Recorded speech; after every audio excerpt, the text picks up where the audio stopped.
My name is Rich Schmidt. I'm here with Carol and Peter Adams. We're at Trout Lily Ranch in Newburgh. It's August 17th, 2020. Thank you both so much for joining us today. You're welcome.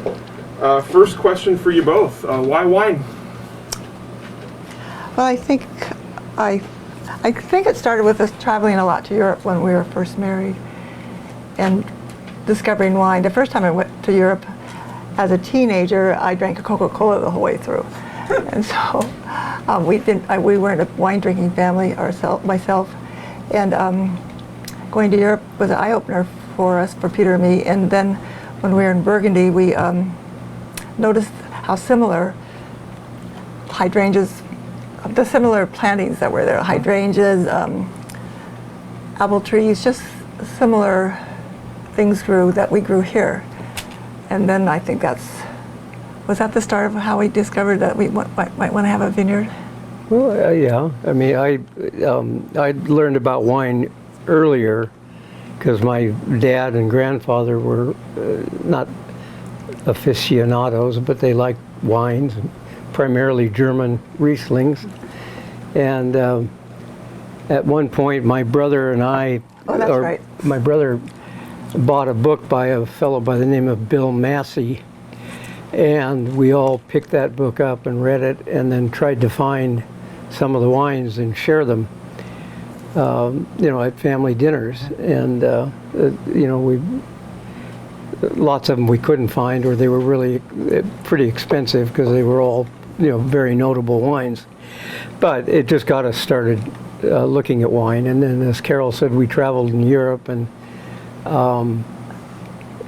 discovered that wine was kind of the beverage of choice, and we're exposed to all these great restaurants and things that most kids our age didn't get a chance to see. And I particularly noticed when we were in Brittany how similar Brittany was to the coastal mountains here in Oregon. So, we came back, and I kind of had in my mind this question: why don't people grow wine grapes in Oregon? And then did a little research, found out that there actually had been some grapes grown around Helvetia in particular, and other parts of Oregon as well. But and about that time, I heard that a schoolhood friend, David Adelsheim, was actually getting involved in the wine growing business, and so we ended up getting in touch with David and became friends. He taught some sort of class, didn't he? We came out to his house and we would taste wines or something. Yeah. I mean, this goes way back. This is. Yeah, they were one of the things they were doing was doing some wine tasting classes, and so we took the class, kind of thinking, well, why not? And that just snowballed after that. Well, at one point, Peter had a little retail wine store off of Barber Boulevard. Right. Was that before? It was before we bought property? Yeah, way before, because okay. My brother and I conjured up this idea that we should be in the wine business. So, and I ended up being the one that ended up running the local little store, and he was pursuing a career in real estate. And I ended up, through that process, learning more about the Oregon wine industry and some of the people in it: David Lett, Dick Erath, Dick Ponzi, the people that became our contemporaries in the business. And I also spent, and then that sort of store, we had in mind selling wine by the case to knowledgeable consumers. And we found out in this process that Oregon had a thing called the dock sale law. And all the people that we really wanted to sell to were already buying their wine wholesale.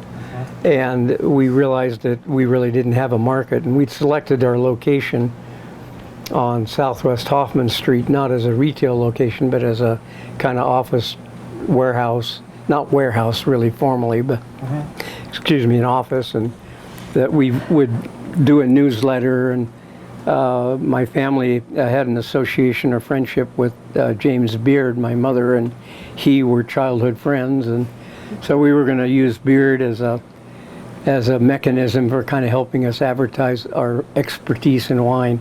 Well, it turned out you couldn't do that because the OLCC wouldn't allow it. Well, he did write one. Well, he wrote one newsletter, but we Yeah. couldn't publish it because, I mean, we got written up in the newspaper, but we couldn't publish the newsletter that we wanted to because it just wasn't allowed, you know. And so anyway. We were very naive. Yeah, but I also spent about half my time when I wasn't manning the store running around the countryside looking for a place to grow grapes, because by that time I knew people, you know, in the industry who were actually had started out. David Lett had been here for about 10 years, and we ended up buying this property in '74, and I farmed it kind of as a, you know, to prepare the soil in '75, and then we planted our first block of grapes in '76, and the balance of the site in '77. We planted it ourselves. Yeah, we long did. chain, and We had help. We had a few some helpers. family members and also a crew that I hired. yeah, but we came home at the end of the day just a wreck because I had never done such physical work. And we take our clothes off, and I don't know, it's like just eat and go to sleep and then come back and do it again the next day. Yeah, and at that point there was no house here or anything. It was just a piece of property. And I actually ended up buying the property because David Adelsheim had a partner who was supposed to buy this property, and the guy, he backed out. He couldn't do it. And David asked me if I was interested, and I said, well, let me think about it. And I'd been searching for a long time. I looked at places like where Elk Cove is, and I scoured the countryside for what I thought was the perfect site, and I had yet to find it. So as an interim step, I decided, well, I'll just buy this one. We'll start here. I had big plans. No, it worked out great, and the Adelsheims were really good friends of ours, and our girls grew up together with Lizzie, and they'd walk up the street to one another and visit one another. We had a lot of wonderful times. Yeah, and with Jenny and David. We also, from a commercial point of view, we co-farmed our properties. We had a couple who worked for us, Bill and Terry Doan, and they farmed this site. Well, I mean, once I got it prepared and planted, then we hired them to actually manage the site on a day-to-day basis. And they also managed David and Ginny's property as well. And that lasted for, I don't know, 76, 86, 90, about into the mid-90s when I actually sold we started then later, I guess. We're getting ahead of ourselves. It's okay. We made our first wines in 81, 82, 83, and then 84. All of those wines were made up at the Adelsheim house at their original winery. So we co-wine made as well.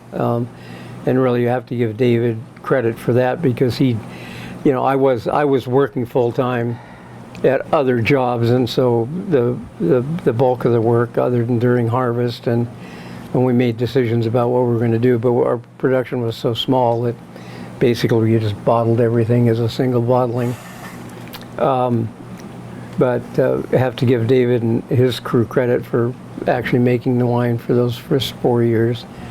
And then in 84, we had a huge crop and also a very lousy vintage in 84.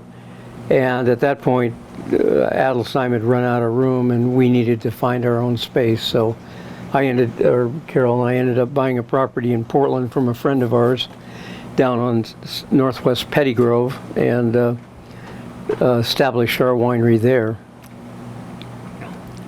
And that was in 1985, yeah.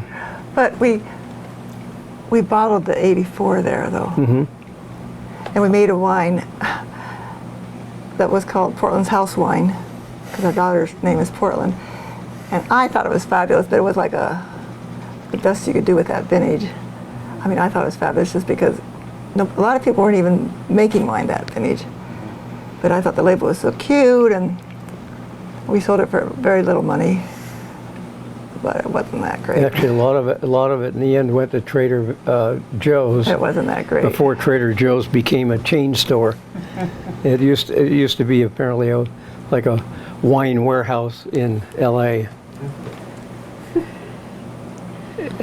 All right, so I'm going to back up just for a second here. I'm curious how you, in your head, in your mind, the progression from traveling and enjoying wine to selling wine in a shop to actually like buying a vineyard and planting grapes. Was there, at what point did that become something you were interested in? At what point did it become did it become like, I'm not just interested in wine, but I actually want to produce it? There was no 5-year plan.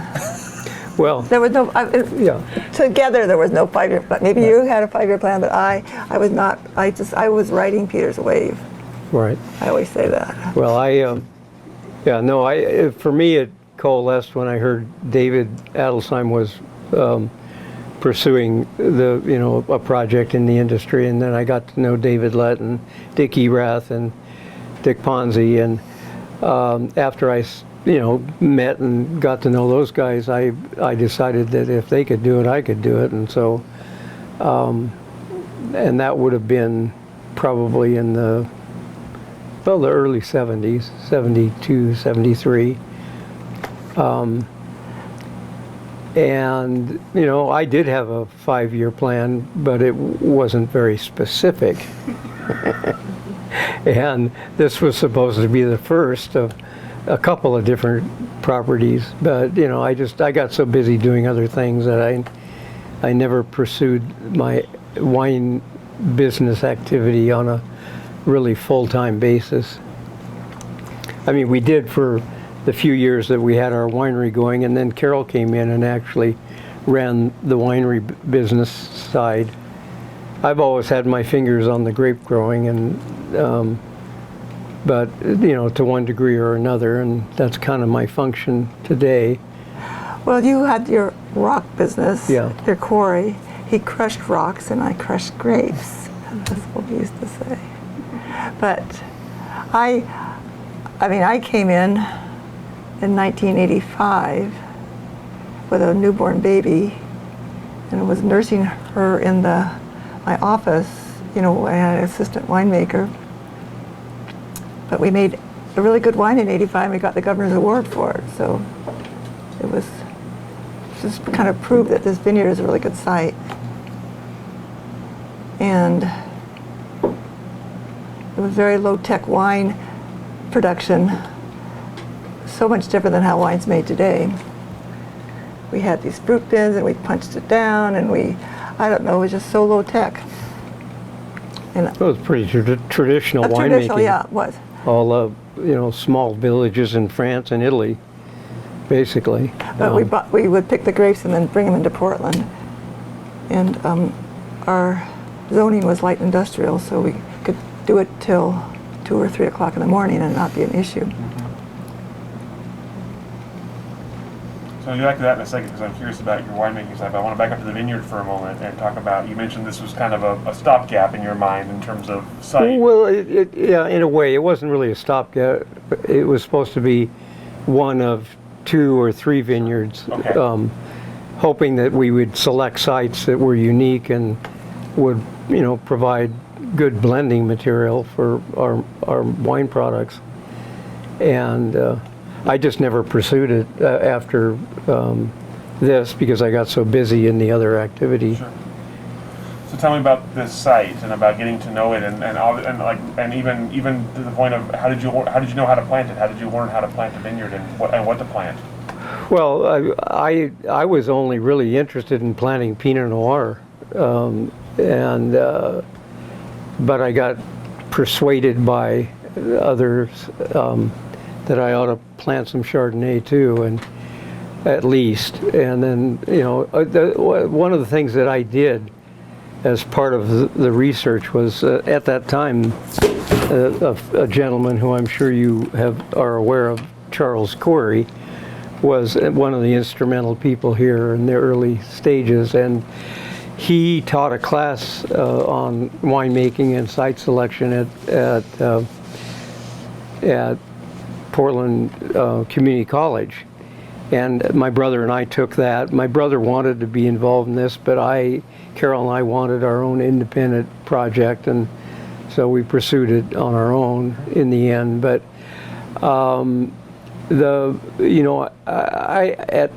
that stage, I had been reading everything I could find, and in terms of actually selecting this site, it's a space that David had decided he would like to have, and I didn't spend a lot of time thinking about that in other than the fact that it met my criteria in terms of being south or southeast facing.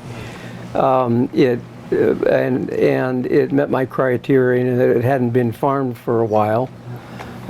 It had been pasture land. Originally, it had been a prune orchard, but it was basically open ground, although where we're sitting here was a wood lot, and that actually was a separate piece of property that I bought later, including this, I guess, all the way down to the fence line.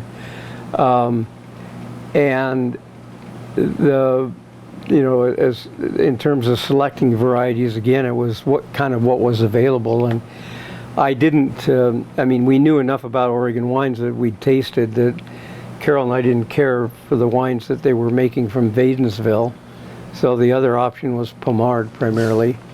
So we planted all Pommard, and then we planted about a third of the site to FPMS 108 Chardonnay. And 10 years later, when you could no longer sell that Chardonnay variety because no one wanted it, although we made some nice wines out of it, they were kind of big and buttery and buttery, oaky, and they were not bad, but the grape just fell out of favor. And about that time, the Dijon clones were becoming available, and I, to this day, we are planting a little Chardonnay up in here, but we don't have the plants yet.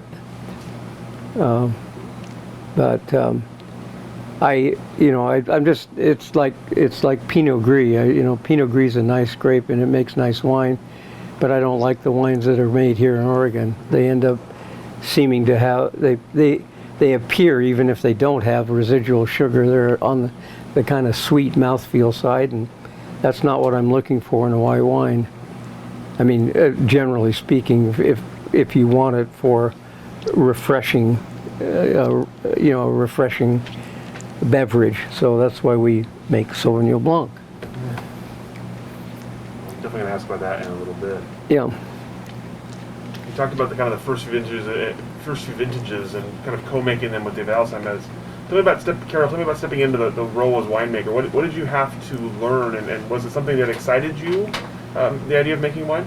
Well, I grew up in the country with a big apple orchard and picked berries as a child. So I was familiar with making jam. And so the thought of making wine was to me pretty similar to anything that you make from fruit. So I felt comfortable doing it. It didn't frighten me. And also I was a cook, or I worked professionally as a cook at the Genoa, was no longer in existence. But so I felt I had a really strong sense of taste. And deciding on when to pick the fruit, I thought, was one of the crucial things about winemaking.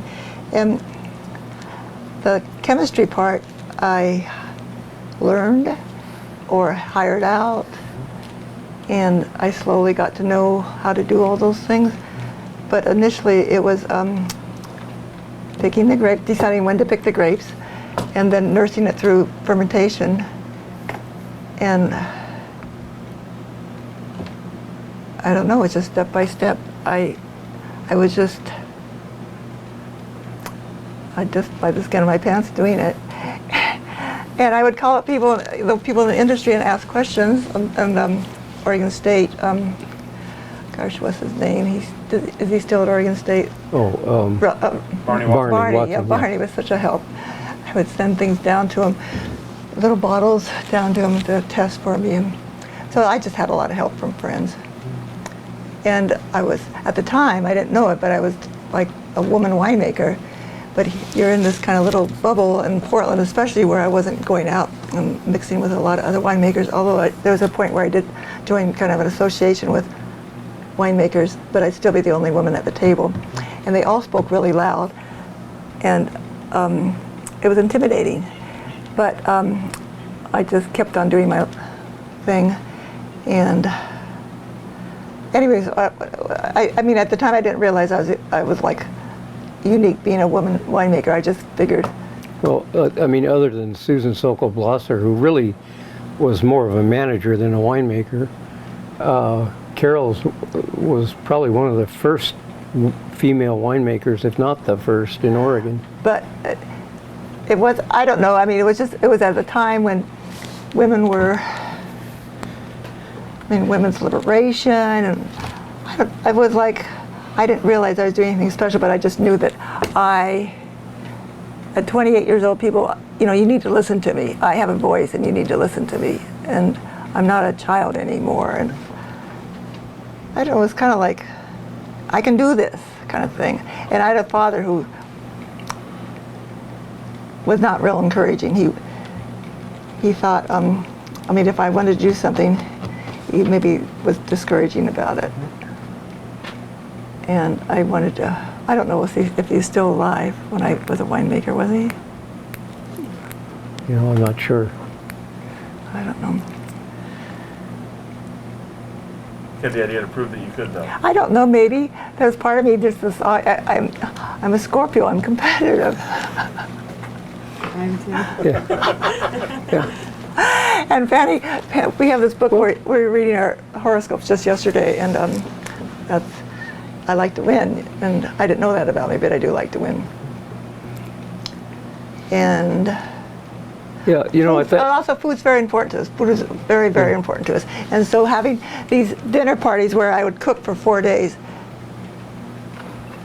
Julia Child, I learned everything from Julia Child, and so that meant to me wine and food, that they were just so compatible. And so I would cook anything, and so to me making wine was just like an adjunct of that.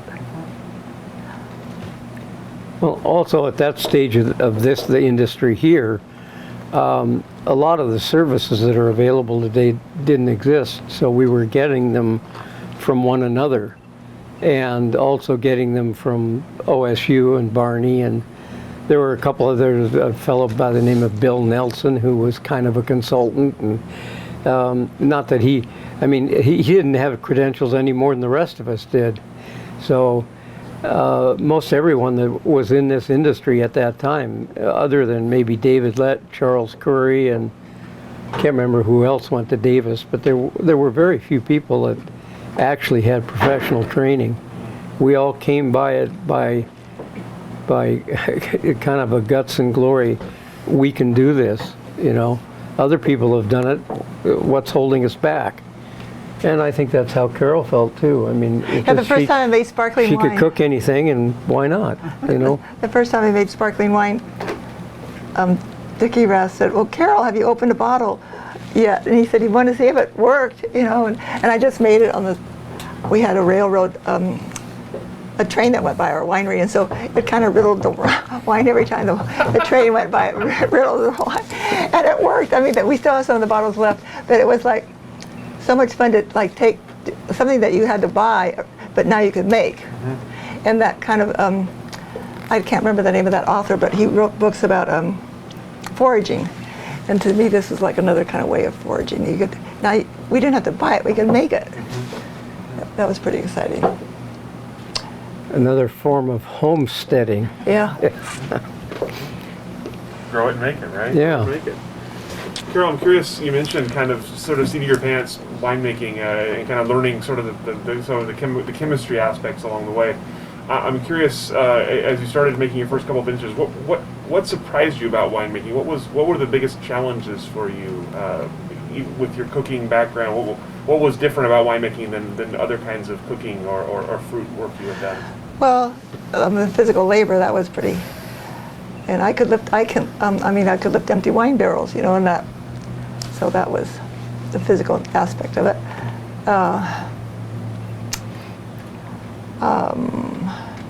I guess the fact you don't want it to go bad. You don't want the wine to go bad in such large quantities. So that was a little scary. And the things that you didn't like smelling, the things that you had to deal with, like SO2 that was you didn't like smelling, or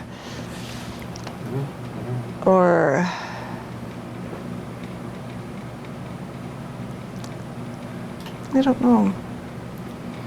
I haven't thought about this in a long time. But I did break my arm in the winery by falling off a ladder, so that was that aspect of the kind of the things you did that could endanger you.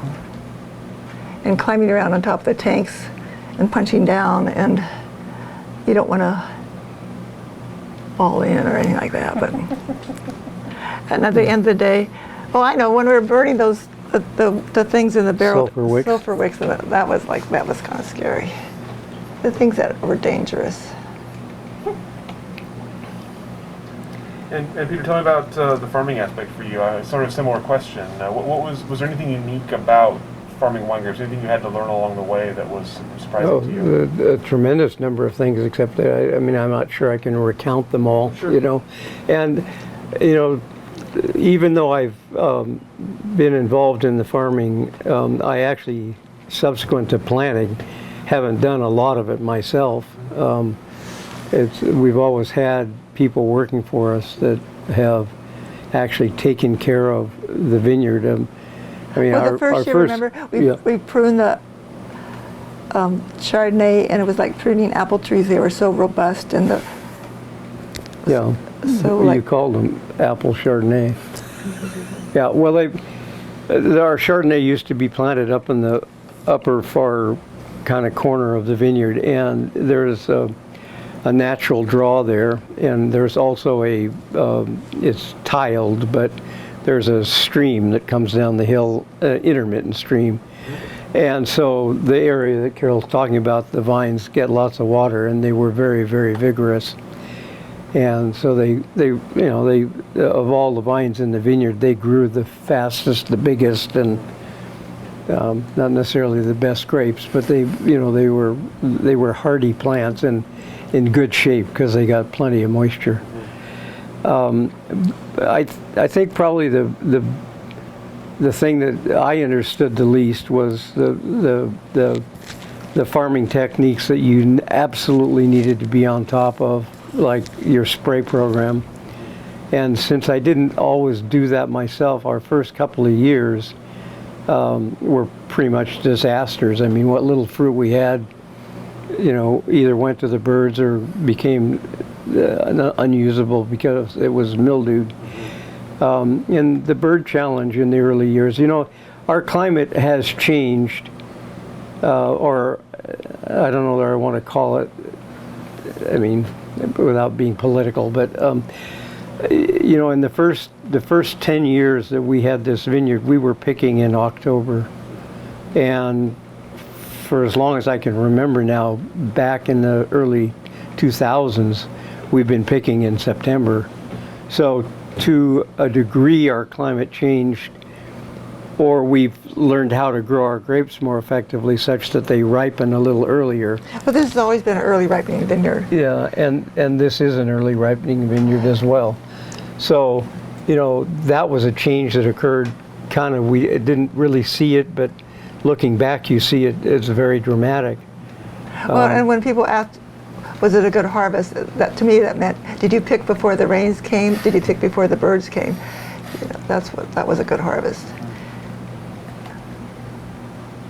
I'm curious about the business of the time. Now you have a wine product to sell. There's not really a whole lot of an industry yet. So how did you go about selling wine? How did you go about finding customers? Well, we were part of a group that used Stephen Carey as a sales agent, and Reuben Rich. Was it Reuben Rich? Yeah. And we traveled.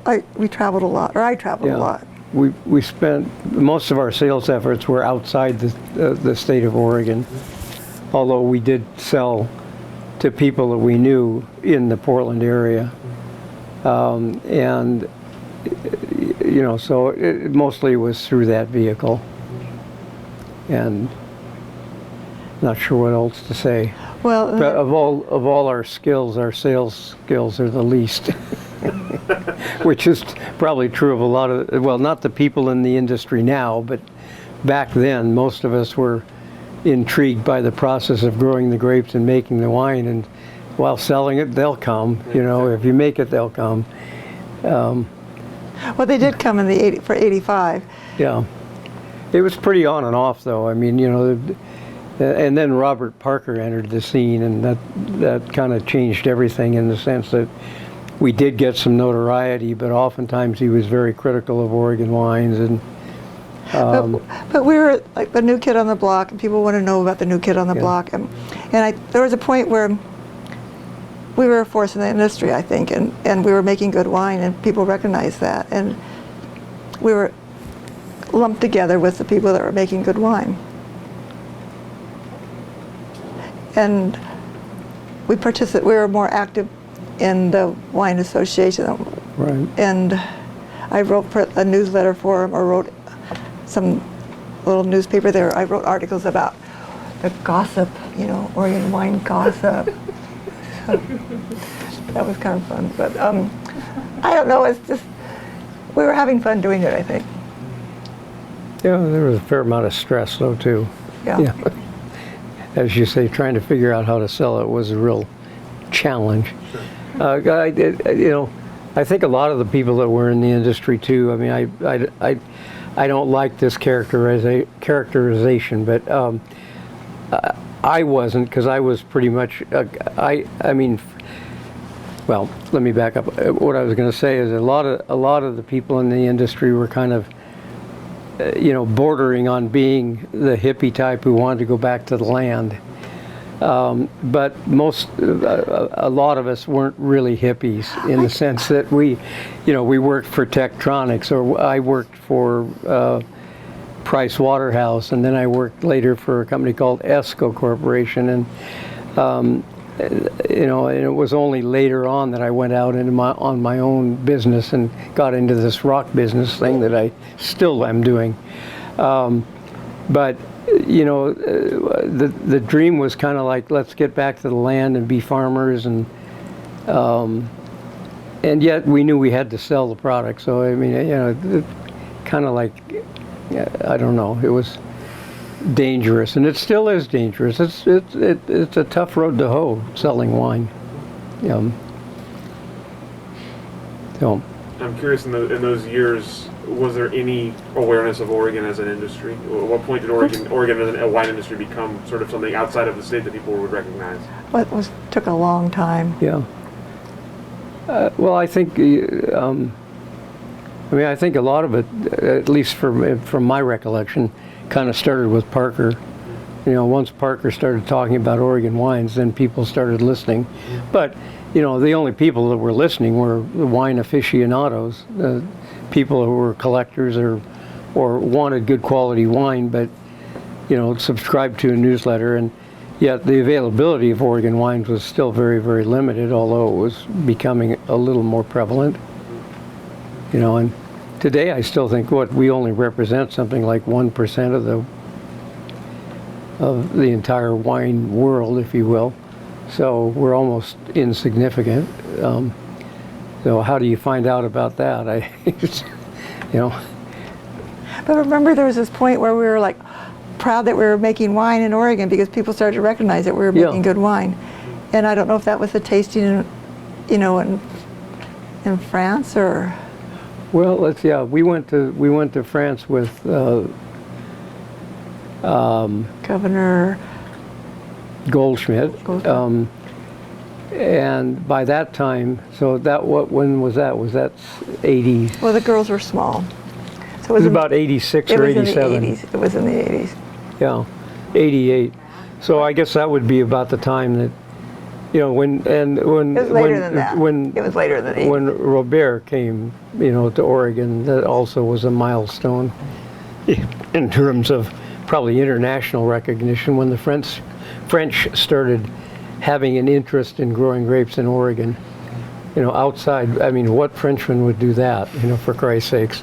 I mean, that's, you know, that was pretty much unheard of. I would say that's about the time that maybe we started getting some serious recognition. Yeah. Press. Tell me about sort of finding places that wanted to buy your grapes. I know you didn't make all wine from all of your grapes. Just tell me about finding buyers. Well, we did for when we were had our own winery and doing that. We used all our grapes, so we never sold them. We didn't start selling them until when Carol and I decided we didn't want to be in the wine business per se anymore in about 1996, and I sold the wine business to Paul Hart. Paul Hart, and we became shareholders in Rex Hill. So I've lost the trend. I mean, I've forgotten what your question was, but About selling grapes. oh, about selling the grapes. So from up to the time that we sold to Rex Hill, we didn't sell grapes. We used them all ourselves. And then Rex Hill at some point started selling the Chardonnay because they didn't want to make FPMS 108. And that's about the time we started hearing that clone was, you know, seriously going out of favor. And then we sold Rex Hill to A to Z, I think in 75 or 76. And at that time, I took the vineyard, up to that point it was under lease to Rex Hill. And then at that time I took it back over, and it happened that Sterling Fox, who was the vineyard manager at that time for Rex Hill, decided to go out on his own. He wasn't interested in growing or managing large vineyards that were just production properties. And so he offered to manage this site along with others, and that's when we started, you know, having to think about selling grapes, because one, we didn't have a winery, and two, you know, we were. Well, we weren't interested in making wine. I mean, I wasn't. Well, at first we weren't. Yeah, we I was weren't over it. We weren't really planning on making wine, and then in that process of getting to know Sterling better, and He lives across the street. His wife, or at that time girlfriend, or more than girlfriend, but friend, well, actually it was a transition. It took a few years, but anyway, he convinced me that we should try making wine again. And so in 2008, I hired Kelly. I got a winery license, and we got legalized at 12th and Maple, if you will, or went through the process getting a federal permit and state permit. And we made a little bit of wine at 12th and Maple in 2008, and then I think in 2010 we moved to the Carlton Winemaker studio, and we're there from 2010 to what, about 2000. I have it written down in my phone. 2013, 14, somewhere in there. You'd asked a question, and I really got off track. But the selling of grapes. You know, for the most part, what happened was we kind of transitioned into working with Kelly and Sterling, and Sterling managed to the degree that we needed to sell the grapes for us. And it was only in the last couple of years, really, that selling grapes was becoming a bit of an issue, and we were concerned that this year we were going to end up with a lot of crop that we had no home for. And now, because of the poor set that we've had, everyone's discovering they don't have enough grapes, and so it looks like the spot market is pretty firm, and Sterling's comfortable that he can sell all the grapes we have. So all the grapes we want to sell. Want to sell, yeah. And well, we could probably sell everything if we wanted to. Right. We'd want to not make any wine at all. But so the market, but it's a little circumstantial because of, I mean, we definitely are at a stage where there are too many grapes planted worldwide, not just in Oregon, but Oregon is in the same situation. And so somebody's going to be tearing out vineyards. I hope not to tear this out because... Well, we did tear a portion of the vineyard out. Well, we have, yeah. I mean, we've had phylloxera for 10, 15 years. I mean, and we've just managed it along the way. And as we've had to, where we got sections that were not, it wasn't cost effective to manage it anymore, we pulled out vines. And so the whole section out here has not been replanted. And this we pulled out more recently, but decided to replant it with 3 varieties, one of which we grew before, Gamay Noir. So we have a little Gamay Noir, some Trousseau, which we're hoping will make a rosé, and then we're going to plant a little Chardonnay, just to have a selection of white wines. Well, and we also And then we've grafted over to some. We've grafted some of our older Pinot that's still in good shape to Sauvignon Blanc. And we're finding that in the industry that people like Pinot, but it's expensive, and it doesn't sell as well as some of the other grapes, particularly the white wines. So we're sort of shifting our production to try to match the market a little better. And Sauvignon Blanc is not exactly the most favorite wine of the world, but it's a great wine for Asian food, and it's also very crisp and refreshing, and it doesn't have the residual sugar problems that I mentioned about Pinot Gris. And I don't like. I mean, I admire and in quotes love wonderful Rieslings from Germany, but those are very unique wines. Generally speaking, I don't like wines that are sweet or taste sweet. I want them to complement the food they're being served with. So you mentioned getting back into production in 2008, and after Sterling talked you into it. What was? Well, He did talk us into it. He did. He was trying to promote his future wife's career. That's true. But also, it wasn't like he talked me into it. I mean, we just sold Rex Hill, and and in that process, I used to buy wine from Rex Hill at, a producer's price, if you will, and so we no longer had a source of wine. And, oh yeah, maybe that's part of it.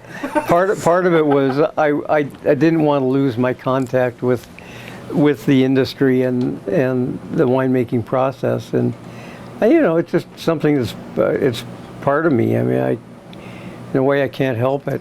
I'm addicted. But we started out as Peter F. Adams. Yeah. Peter F. Adams. And then we changed to Adams when I was down there because I got tired of people calling up and saying, "Can I speak Where's to Peter? Peter? Where's Peter?" And so we changed it to Peter. And then we changed it to Trout Lily when we started working with Kelly. Yeah. Kelly. And these are wildflowers that grow right down here, right underneath these oak trees. Yeah, and we changed the name because a few of our customers were on occasion labeling their wine, with a vineyard designation, and they were using Adams Vineyard, which was the name I grow grapes under. And I didn't want to come back on the market with Adams Vineyard Winery or Adams Vineyard, whatever it might have been, for a couple of reasons. One, that, and two, it's also very close to Adelsheim. And although, we're all friends and all that, there's no reason for it other than I just, I figured, well, it should be a name that's separate. Well, I just think we're just starting another chapter. Yeah. Why not do something a little bit different? And we've got a lot of mixed feedback about this name. we do? What's it have to do with grapes? No, Trout? They're not grapes. No. Well, Mad Violet is a combination of 2 different wildflowers. So Yeah. I think people normally think that the label's pretty, and I don't. Yeah. Fanny's the one who sells the wine, right, Fanny? Sort of. Jacob sells more than I do. Yeah. No, there's just a general, like, people, it's not an obvious label. Like, Adams was named after us as our family name, so it's like, it's very straightforward. With Trout Lily, it gives us an opportunity to tell our story while explaining the label, so I think it's actually pretty clever. Even if people they're like, I don't see a fish on the label.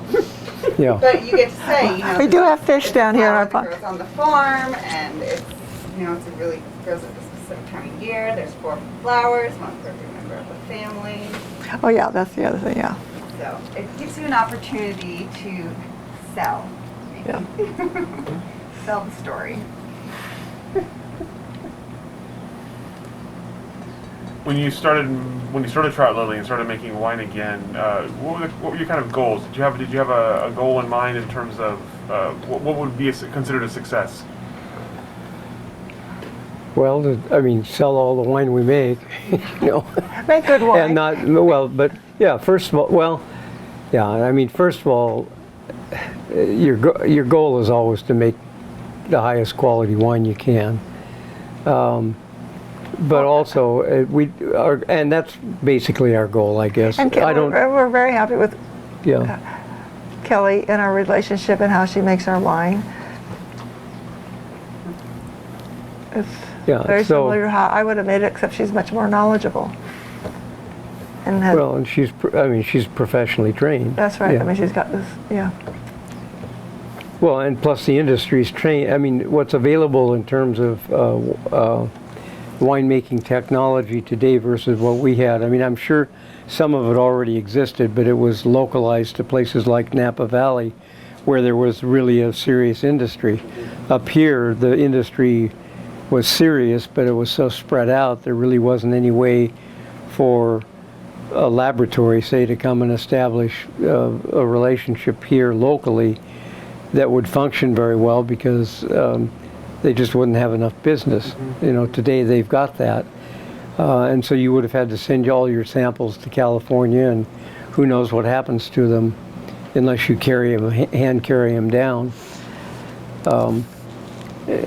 And so, and plus the availability of educational resources is much greater too with Chemeketa, and the fact that, well, just that primarily, I guess. And, you know, they're more similar, the industry even is putting on seminars. And there's a lot of research being done at OSU now, that some of it was being done back then, but it was pretty limited. Now it's a much more robust program. And you guys, the Linfield's involved in the business, and or the educational business related to the wine industry. You have a wine program. You know, that didn't exist in 1970. What are some of the other changes you've seen in Oregon wine? I'm particularly curious between when you sort of stopped production and started production again. What were the biggest jumps forward in 2008 that you noticed as you got back into that part of the industry? Well, for me, I think it's mostly the breadth of people that are in the industry now. You know, I mean, I lost touch with most everyone. You know, today the people that are leading the industry are people I don't know. You know, and Yeah. so I mean, that's not true totally, because, you know, some of them are still involved. David Adelsheim is still involved in his way, and I'm sure Dick Ponzi is to a degree, and Well, his kids are all involved. the kids are, but they're you know, so it's the second generation now that's starting to take over, as you were pointing out, to the extent that they're staying in the business. But the leaders, truly, I mean, some of it, like Kevin Chambers, has been around forever, okay, but you know, some of the other people, I don't know. I've never met them even, you know. So, and we've never been. I mean, early on we were very active in the Oregon Wine Growers Association and the group of people that were promoting the production of high quality Pinot Noir. And then once we sold to Rex Hill, we kind of drifted away from that because we weren't in the business, so to speak, on a day-to-day basis. And now I sort of feel like an outsider in a way. You know, it's like I don't know a lot of the people in the industry, and I wish I knew more, but I only have so many hours in the day, so got to concentrate on what I really want to do or need to get done. Carol, what about for you? Are there any notable changes for you? Just that I don't have to do it. I don't know. I just got worn out. I think what's great now is there's a lot more women in the industry, a lot of support, and that's great. But been there, done that, got the T-shirt. That's kind of how I felt. And when I stopped doing it, and David, Paul Hart, somebody said, "Well, why don't you miss it, Carol?" And Paul Hart said, "She wants a life." I mean, it was just so consuming. And I would travel, and the kids would be little, and I'd be in New York or something, and them crying on the phone or something, or we'd go to. I mean, not that it wasn't great to go on those trips because it was kind of interesting, but and then going to France and having your kids crying on the phone, "We miss you, Mom," and that was hard. So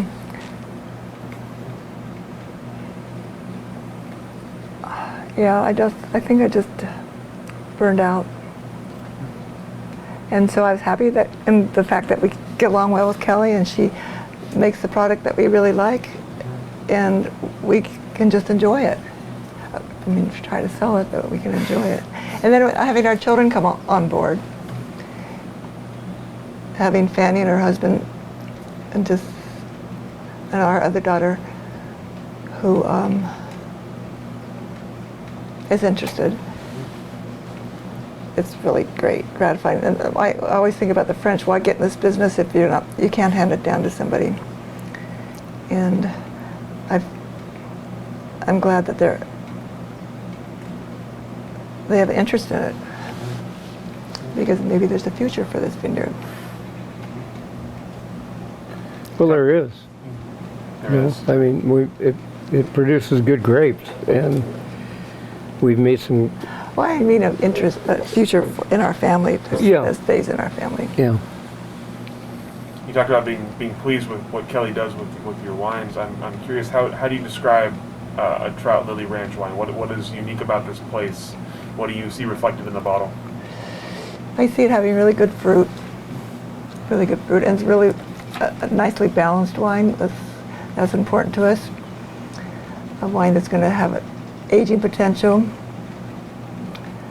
A wine that doesn't show its process. A wine that's left alone, and it's like when you have a baby. The doctor doesn't do the work, you do the work. It's the grapes that are doing the work. And we're just here to kind of nursing it along. And I also think she's it's low tech. It's not a lot of processing. And like our acacia, the wine this is made in acacia barrels, and it makes such a difference in the Sauvignon Blanc. And our barrels that we pick are really wonderful barrels, and everything we try to do is top notch and using the best ingredients. It's just like cooking, you have to use good ingredients, and we have good ingredients here.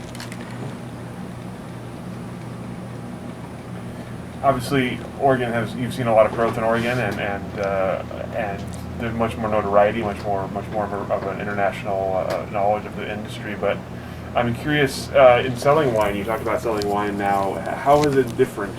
Is it harder now with more wineries, or is it easier because there's more attention paid to Oregon? Answer that, Fanny. We need Jacob to answer that question. I would say it's harder because not only are there more Oregon wineries, we can't stand out as much, because there are more of the same or similar. And in addition to that, there's just a multitude of additional product on the shelf today that didn't, there's always been a lot of wine out there, but there's more effort to bring in less expensive wines from Europe and not so much Chile, but and those areas are more of interest because of the really fine wines. The less expensive wines aren't very good, and therefore they don't sell either. But I just think that the number of SKUs out there are so many, and well, for instance, you used to be able to go in and talk to the guy that bought the wine at the grocery store, and now if you go to Zupan's, they tell you they don't really want to talk to you. They just want to order your wine through apparently Grape Estates now versus Oregon Wine Distribution, Oregon Wine Country Distribution. So the ability to actually get to the people that are going to buy the product is getting harder. So what Fanny has done, social media is playing a part now, Yeah. especially with COVID-19, and I guess we do talk about we're it. trying to be more direct to the consumer in our sales, and that's one of the big. Yeah. I think that's a big difference in how we used to sell our wine. Well, we used to direct to consumer, but the consumer were the people that were selling it. I mean, it like back then the consumer base was the wholesalers, because they were the ones that were interested, and they could go out and sell it to the local businesses because they were enthusiastic about it. Now they've got so many products that they're being asked to sell. It's hard for them to even cover the bases, and so direct to consumer now is really direct to consumer, which is where it should have been all along. But it's the evolution of the industry, I think, more than it is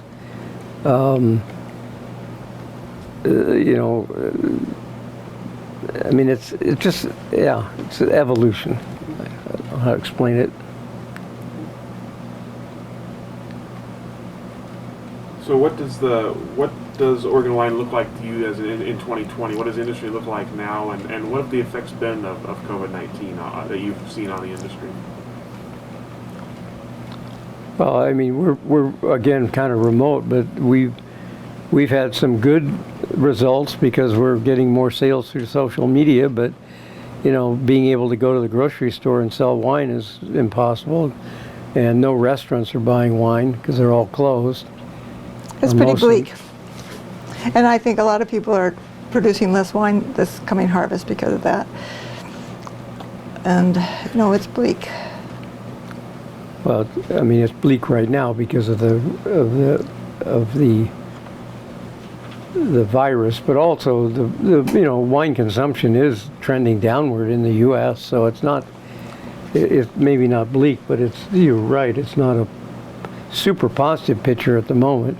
Well, I'm talking more about COVID. That's Yeah. what I'm just talking about that. Yeah. Yeah, but no, wine sales in general. Oregon wine sales are up dramatically and have been for several years. But nationally, wine sales and alcohol sales are trending downward. So consumption per capita is declining based on, I think, mostly health issues. And, I don't get involved in the politics particularly, but this whole move right now to have the national dietary recommendations changed to say, I'm not sure it's not good, but it's bad for the industry, where the feds are saying, well, we're going to change the rules now. Men should only drink 1 glass of wine a day. But from a personal point of view, I can attest that's probably a good idea.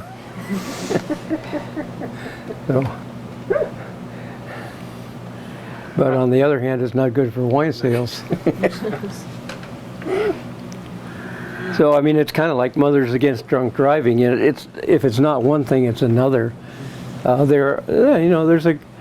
think there's a good portion of the American population that really believes that alcohol is not only bad for you, but it's unacceptable, culturally and or socially. There was a point where I thought making wine it gave people pleasure. They they would come up to me and say, oh, we had this bottle for our daughter's birthday, or for a wedding, or it was a special occasion. And then there got to be a point where, like, should I feel bad that, people, I'm making a product that's like cigarettes, that aren't good for people? I mean, I don't really feel that way, but a thought has occurred to me. Well, I think the bottom line is moderation is good. Well, and so many people now, I mean, the kids are so much better about drinking and not driving drunk, and taking an Uber home, or they're so much better about that. So Well, it's becoming part of our culture. Yeah. I mean, so I mean, all those things. I mean, those are the real changes, the underlying changes. Societal changes, yeah. That we as individual producers and even we as citizens really have no impact on. I mean, you could say you're totally against it, and you could go out there and yell and scream all day long, and you're not going to change the trend. So these are things we have to learn to live with. And I don't think wine is going to go out of favor totally, but there may be less room in it for as many brands as we have today, in the future than there was 10 years ago. That'll change, and people will either grow tired of being in the business or the difficulties of selling the wine or whatever, and they'll get out, and but there's still room for good product, I think, anywhere. And I think the one advantage Oregon has going for it is that we are blessed with an area of the world, as long as the climate doesn't get too hot, where we can grow really, really high quality fruit. And we do it all the time, and have been doing it for several hundred years, ever since our pioneer forefathers got here. So I don't think it's bleak in that sense, because we're always going to, as long as the world doesn't change too dramatically, we're going to be able to make high quality fruit, and that means we'll make high quality fruit products, including wine, and they will stand out. What about for the two of you? What do you see as you look ahead for your own futures? You had mentioned a potential project down the road. Anything else on the horizon here at Trout Lily Ranch? Big vegetable garden. Yeah, he's got Yeah. Well, we talk about what we might plant in, like, the unplanted areas, what we might grow. Yeah.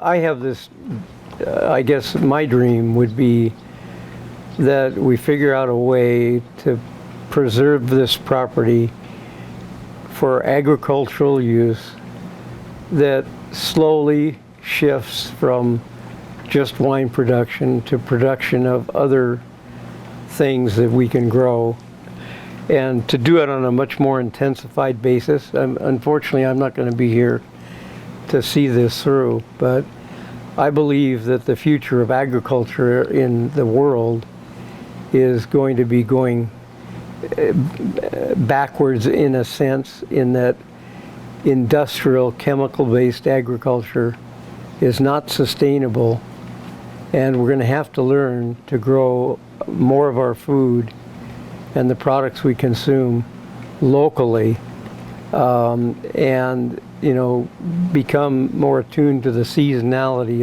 of real life.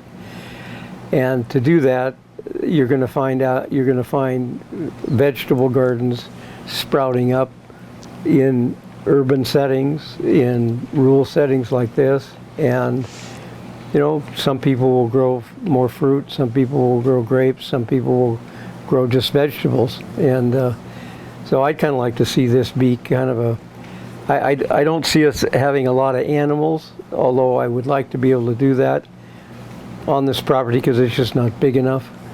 And animals are a whole nother element to the agricultural space. But I would like to see us, densely planted, but not with a monocrop, I guess, is part of it. Yeah, we have hazelnuts and vineyards out here, and it's really pretty much monocrop. which probably isn't a good thing.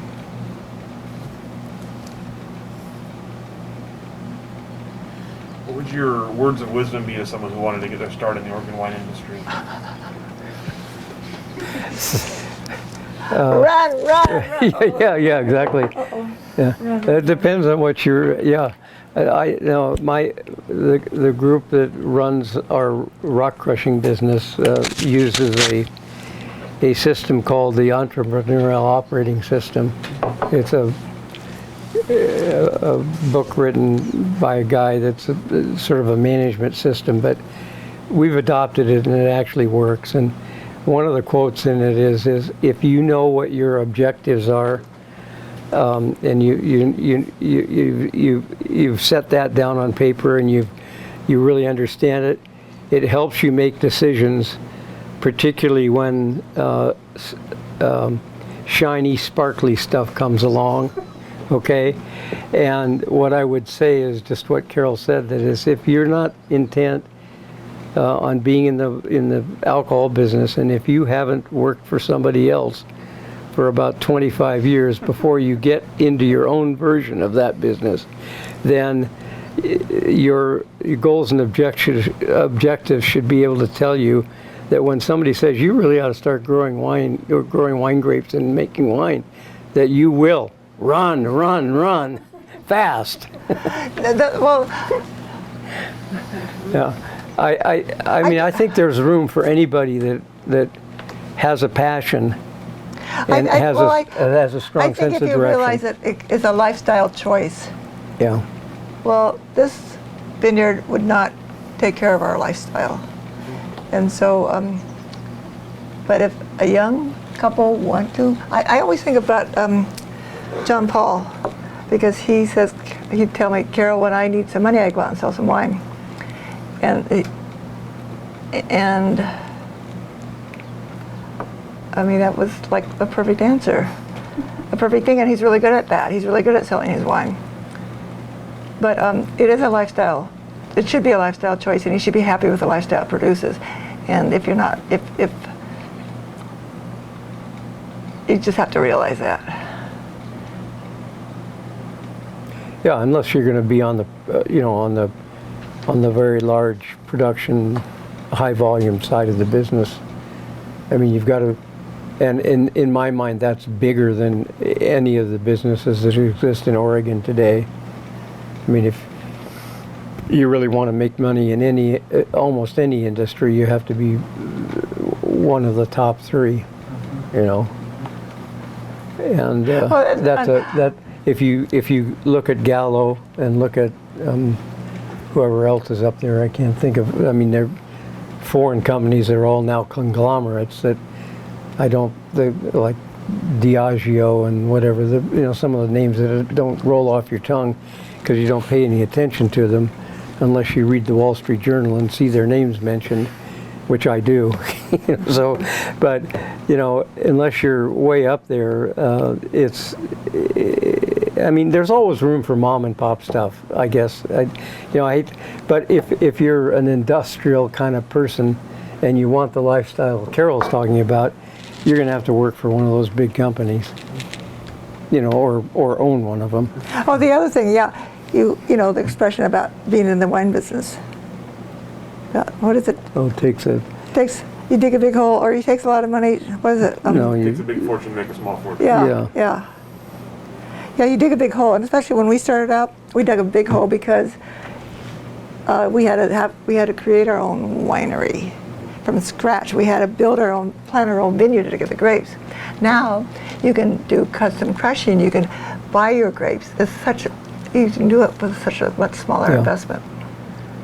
That's a big change. Well, and that's where all the competition comes in, is that you've got all these people that are virtual wineries like we are. I mean, we're a virtual winery today. We don't have a winery facility. We hire it done, and that's fine. I mean, I think there's no reason that doesn't work too. It's just, it isn't exactly what we signed up for, No, but I mean, all those tanks that we had to buy and all those ferment, I mean, all this stuff, all the equipment was like a huge investment.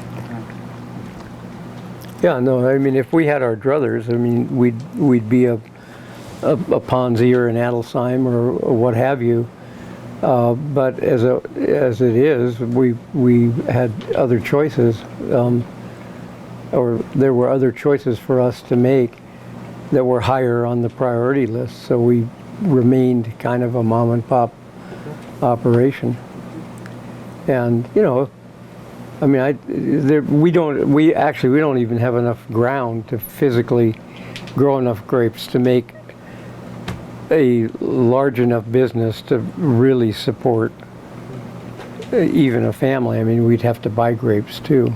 So it's like, we're kind of caught in between. But it's our choice. It's what we decided to do. Was it a hobby? No, it's not really a hobby. It's a real business. But I know, it's a matter of commitment.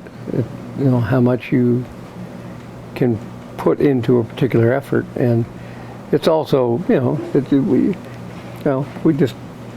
got to get out there and sell the product, basically. Yeah. You guys are just ahead of the curve on the gig economy. You had like the gig economy down before it was a real thing. So you're just ahead of your time. Yeah, I seem to be that way on a lot of things.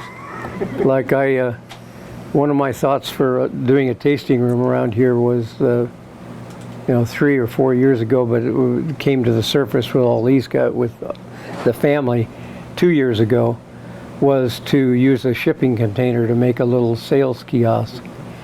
And I was looking at Wine Business Monthly's Wine Daily report, or whatever, the thing that comes out a couple, 3 times a week.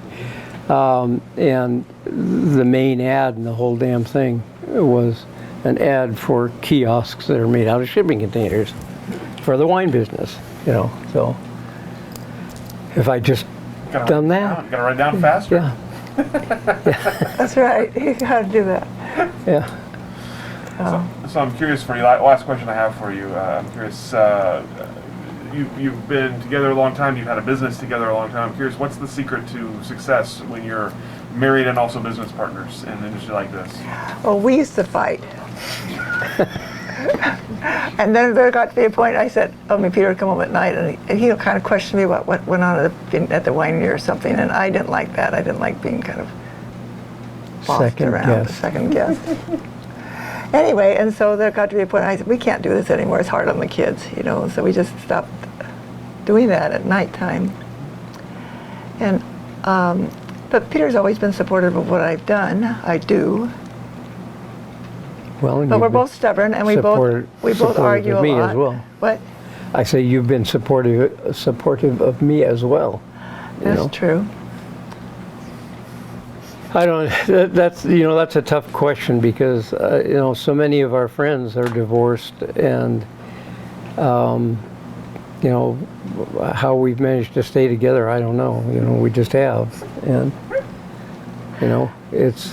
I think it's good. I mean, I prefer it this way myself. I'd hate to go out and start dating at 76. Even though I guess a lot of people do that, Well, I once asked a friend, she was in the wine business too. She ran the tasting room at the people that make sparkling wine in Dundee. Argyle. Yeah, she was great. And I guess she got divorced at some point. I said, "How did you know you wanted to get divorced?" Because I wanted him dead. I never felt that way about Peter. I never wanted him dead. So. It's a fantastic answer. I appreciate the honesty there. Well, yeah. That's all the questions that I have for you. Is there anything I didn't ask today that I should have asked? Anything we didn't cover that we should have covered? Kind of a free open mic here at the end. Yeah, I don't know. I would say, just to go back to how you guys have made it work, Mom, what is it that you said at your 50th anniversary party? We've always just let each other do what we want. And I think that goes for your mutual support of each other. Like, Dad has these harebrained ideas that I think a lot of women would be like, no. And just like, Oh yeah, one time he said, Carol, I bought an airplane, and my niece said, or your niece, Heidi, said, Carol, I think there's a Prada purse in there for you. There's a what? Prada purse. Oh, and there for Well, I have yet to buy my Prada purse, but anyway, just the fact that, I mean, you guys, yeah. Peter gets away with a lot of mischief, and so I have him over a barrel, and you know, like, Fanny suggested I buy a piano. Well, it just seemed like really good payback because our kids are so annoying when they No, but I think there's a mutual respect involved when you guys let each other do these projects, and you've been supported in a way that you've been able to do a lot of creative endeavors and have a lot of freedom in that sense. You guys. Yeah, I have my own life. I have my own projects that I do, and so Peter does his projects, I do my projects, and there's certain things that we both like to do, like eat well and watch certain things on TV together, and I don't know. We Drink good wine. Yeah, well, Peter, drinking days are over. He drank his fair share, but anyway, we just want to hang in there and raise our two beautiful girls and their adorable children. See that happen? Yep. Fantastic. Well, thank you both so much Yeah. for your time today, for your stories, for your hospitality on this lovely August day, and we'll go ahead and let you off the hook. Sure. Well, thank Thank you. you.